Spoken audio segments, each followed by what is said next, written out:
Une première mondiale. Des chercheurs français ont réussi à cultiver la truffe la plus connue dans le monde et la plus chère, la truffe blanche d'Italie. Oui, jusque-là, on ne la trouvait que dans la nature. Depuis plus de 20 ans, des chercheurs français de l'INRAE, l'Institut de recherche pour l'agriculture, essayaient d'en cultiver. Eh bien, c'est gagné, Virginie Salmen. Les premières truffes viennent de sortir de la pépinière Robin en Nouvelle-Aquitaine.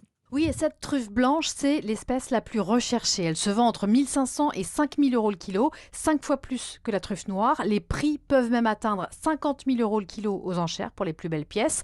Les chercheurs français ont donc doublé les Italiens qui tentent d'en cultiver depuis les années 60 sans succès.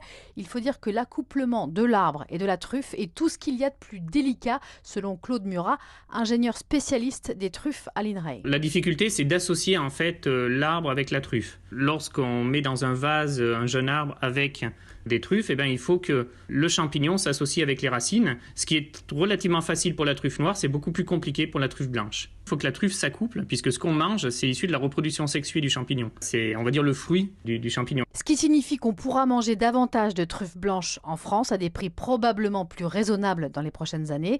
C'est aussi un débouché agricole intéressant puisque cette culture est agroécologique. Elle ne demande pas de pesticides et favorise la biodiversité. Virginie Salmen, ça donne envie de manger de la truffe Et dès le on en matin. reparle avec mon invité.